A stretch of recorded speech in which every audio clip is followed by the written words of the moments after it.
धर्म जी बहुत महान अदाकार थे, बहुत उम्दा इंसान थे, और मैं ज़ाती तौर पे महसूस करता हूँ कि एक पर्सनल लॉस जो बंदा फील करता है उसकी बेशुमार वजूहात हैं।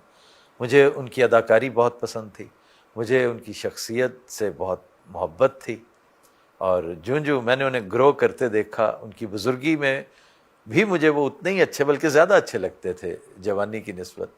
लेकिन मैंने एक खलंडरा, नटखट, शरारती अदाकार, एक पंजाबी अगर कोई देखा है तो वो धर्म जी थे।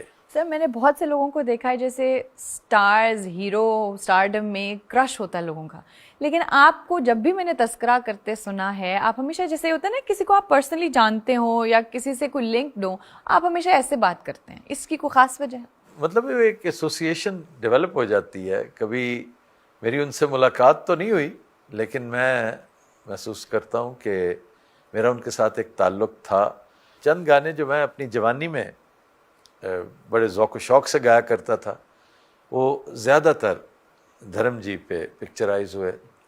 और भी बहुत से सिर्फ गाने थे या कभी कोई स्टाइल भी कॉपी किया? और उनका स्टाइल विटाइल कोई नहीं था, वो बड़े लठमार से, सीधे से उनके अंदर वो कोई इस तरह की चीज़ें नहीं थी। वो बड़े शरारती बहुत थे और बड़े लाइवली, फ्रिस्की कैरेक्टर जिसको कहते हैं ना, जो टिपिकल पंजाब का एक, मतलब उनके अंदर बाकायदा एक क्रिमिनल भी पाया जाता था।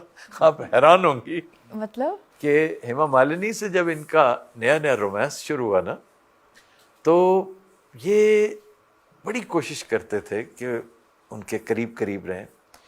इन्होंने फ़ौरन प्रपोज भी कर दिया उन्हें। तो उन्होंने ये कह के कि भाई तुम एक उम्दा आदमी हो, तुम्हारी बड़ी साख बन चुकी है, बड़ी जल्दी तुम्हें पसंद किया जाता है, क्योंकि एक बड़ा जाज़िब नज़र एक पर्सनालिटी और एक अच्छी अदायगी है तुम्हारी हर तरह से, you are fit for the screen. तो वो सारा ठीक है, तुम्हारा करियर बड़ा ताबनाक है जो नज़र आ रहा है, लेकिन तुम ऑलरेडी मैरिड हो जी, मैं तुमसे शादी नहीं कर सकती, मेरी अपनी मजबूरियाँ हैं, वजूहात हैं, मसाइल हैं। तो खैर इन्होंने, अब इसी हवाले से मैं दो बातें मैं मेंशन करूँगा। एक तो ज़बान ज़द आम है, बल्कि दोनों बातें लोगों तक पहुँच चुकी हैं। इंटरनेट भरा पड़ा है और आजकल तो लोग बड़े इस सोग में भी, लेकिन मोहब्बत से याद भी करते हैं उन्हें।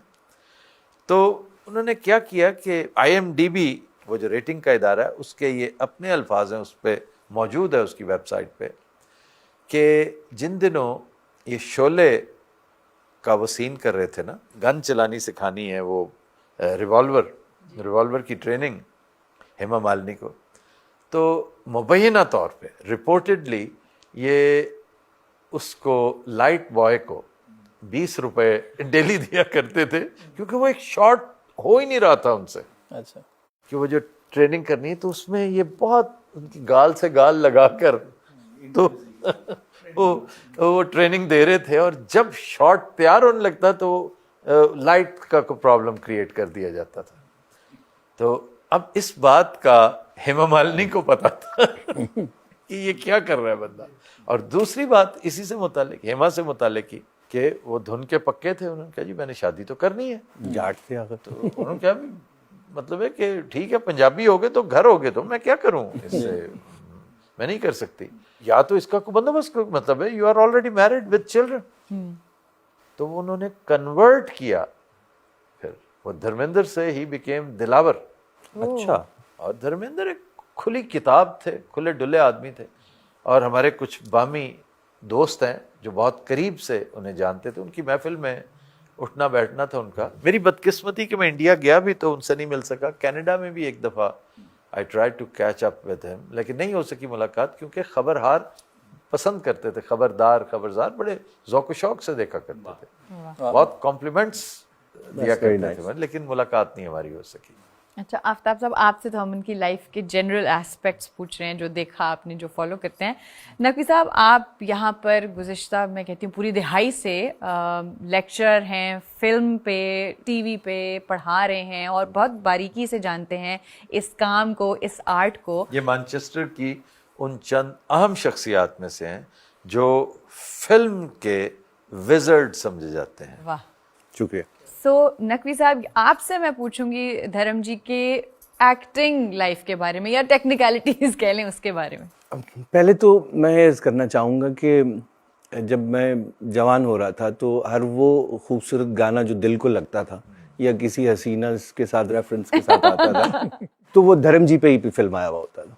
तो हमारा कनेक्शन जो है वो टीनेज क्रश से उनके साथ है, क्योंकि जो भी अच्छा गाना रफ़ी साहब का खसूसन, रफ़ी का और उनका कॉम्बो था एक। बहुत जबरदस्त। उन रफ़ी का जो वॉइस टिम्बर था ना, एग्जैक्टली वो मैच करता क्लोजेस्ट था इनका। बेशक, जैसे किशोर का अमिताभ के साथ जी होगा। जी, बेशुमार गाने रफ़ी के, बेशुमार लाजवाब गाने ऐसे वो तो इन पे picturise. So unfortunately we didn't have any choice. So we had to have a connection with Dharmendra ji.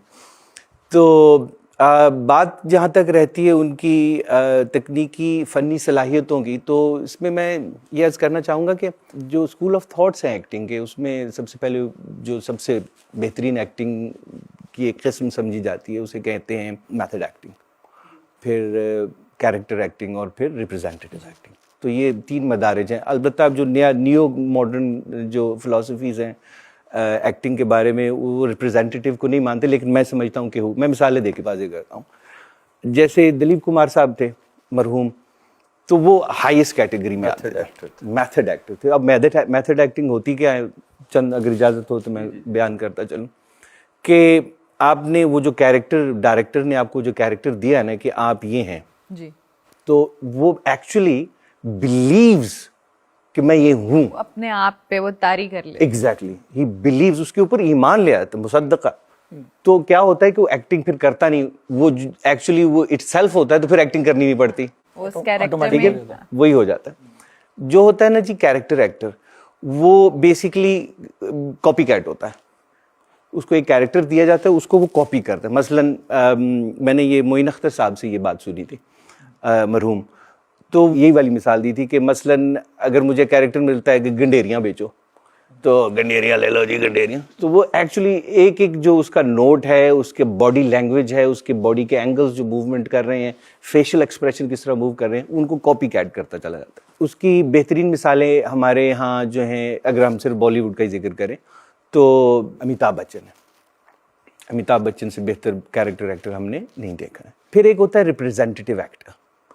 तो रिप्रेजेंटेटिव एक्टर जो होता है, ये भी सहूलत के लिए जी ऑडियंस को बता दें, हमारे व्यूअर्स को, कि कैरेक्टर एक्टिंग में और मेथड एक्टिंग में बुनियादी फ़र्क क्या होता है? Basic psychology, belief. कि मेथड तो वो है जो डायरेक्टर ने बता दिया कि भाई ये कैरेक्टर है, हाँ जी, और उस पर बिलीव करना ना। मसलन मैं आपको मिसाल देता हूँ, दिल दिया दर्द लिया, दिलीप कुमार साहब की एक फिल्म है, उसमें आपने Wuthering Heights की adaptation। एग्जैक्टली तो उसमें एक सीन आपने देखा होगा कि वो वहीदा रहमान जो हैं वो भगवान की मूर्ति, शिव जी की मूर्ति के पीछे छुपी होती हैं, तो ये आ जाते हैं, तो इनको पता होता है कि वो पीछे छड़ी हैं। अब ये दिलीप कुमार जो हैं वो भगवान से बात कर रहे हैं, शिकवा शिकायत कर रहे हैं अपने दिल के उजड़ जाने का। तो अब वो एक मोनोलॉग है, वो एक ही दफ़ा शूट हुआ है सपोजिडली, मतलब जो मैंने पढ़ा है। कारदार की फिल्म थी। एग्जैक्टली, ठीक है। तो वो उन्होंने वो एक ही टेक हुआ है, क्योंकि उसके बाद उनका नर्वस ब्रेकडाउन हुआ है, because he went into the depths of those feelings that he was required to basically be and to deliver. जी हाँ, he had to take, supposedly he had to take 3 months of psychologist के साथ जो है उनको counselling करना पड़ी है। जेफ ब्रिजेस है मेरे सबसे फेवरेट है मेथड एक्टिंग में। उनकी एक फिल्म है फियर, वो कहते हैं कि वो उस कैरेक्टर में अभी तक से बाहर नहीं आए, he hasn't come out। और वो आज से कुछ 30 साल पहले वो फिल्म हुई थी, या कुछ नहीं तो 25 साल पहले। तो ये होता है मेथड एक्टिंग की, you actually believe. Now method acting की सबसे बड़ी मिसाल पूरी दुनिया में डैनियल डे लुइस, जिनको 4 एक्टिंग के ऑस्कर्स मिले हैं, जो आज तक किसी ने नहीं है। खैर, कमिंग बैक, तो ये होगी method. I don't think Dharam ji was ever a method actor. तो उसके बाद है कैरेक्टर एक्टर। आसान लफ्जों में उसकी जो तारीफ है कैरेक्टर एक्टर की, वो कॉपी कैट कर देता है जो कैरेक्टर। हैव एन एग्जांपल और आप उसके जैसा? या you just copying it, you not believing in it, but you just copying, just copy करना। तो and Dharmendra ji was right up there in character acting. Yes, but here is the thing, मैं ये समझता हूँ, जो मेरी पर्सनल असेसमेंट है उनके बारे में। अब ये नहीं करनी चाहिए कि ये वाला मेथड ज़्यादा अच्छा है, ये कैरेक्टर नहीं अच्छा या रिप्रेजेंटेटिव नहीं, उनके अपने अपने मदारज हैं और अपनी अपनी उनकी जगह हैं। जो रिप्रेजेंटेटिव एक्टर होता है ना, वो बेसिकली एक्टिंग नहीं कर रहा होता, वो अपने आप को प्रेजेंट कर रहा होता है। मसलन अजय देवगन, या दूसरे सादा लफ्जों में जो 30 साल पहले जिस तरह की एक्टिंग कर रहे थे ना, आज भी वैसी एक्टिंग कर रहे हैं बेसिकली। लेकिन जो धर्म जी थे, उनका जो फन था वो इन दोनों मेथड्स को, यानी रिप्रेजेंटेटिव एक्टिंग को और कैरेक्टर एक्टिंग को जमा करके पेश करते थे। And that was unique to him in my opinion. और आप उनकी एक्टिंग स्किल्स को रेट कैसे करते हैं? देखिए, ये ना आपकी पर्सनल चॉइस पे है कि आप कौन सी वाली एक्टिंग को आप ज्यादा पसंद करते हो। मेरे लिए तो मेथड एक्टिंग ही है, और जो भी फिल्म मेकर होगा वो मेथड एक्टर को ही पसंद करेगा।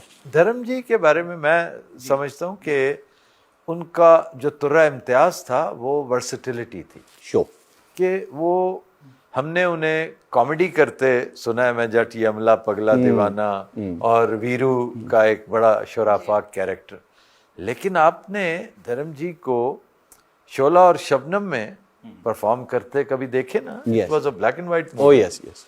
जाने क्या ढूंढती रहती हैं ये आंखें मुझ में, उन्हें आपने देखना हो तो इज्जत फिल्म है, इज्जत फिल्म में वो तनुजा बेचारी बार बार रोए चल, एक गाना है, सिर्फ एक गाना जी, वो ढारस बंधा रही है कि ऐसी क्या बात, ये दिल तुम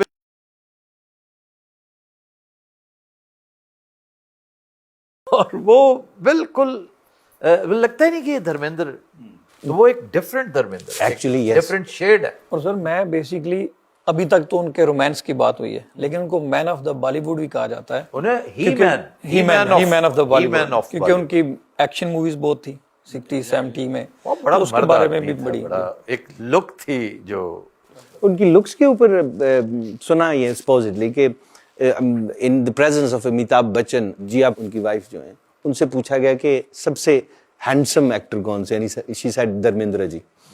एंड देन आई थिंक उनका कोई इंटरव्यू चल रहा था तो कहीं। धर्मेंद्र जी प्यारे भी बहुत थे, धर्मेंद्र जी का प्यार सबके साथ। आप कभी उन्हें दिलीप साहब से मिलते तो देखें, बिल्कुल वो यूं लगेगा जैसे उनका कोई मुरीद मिल रहा है उनसे, और वालेहाना मोहब्बत। ऐसे ही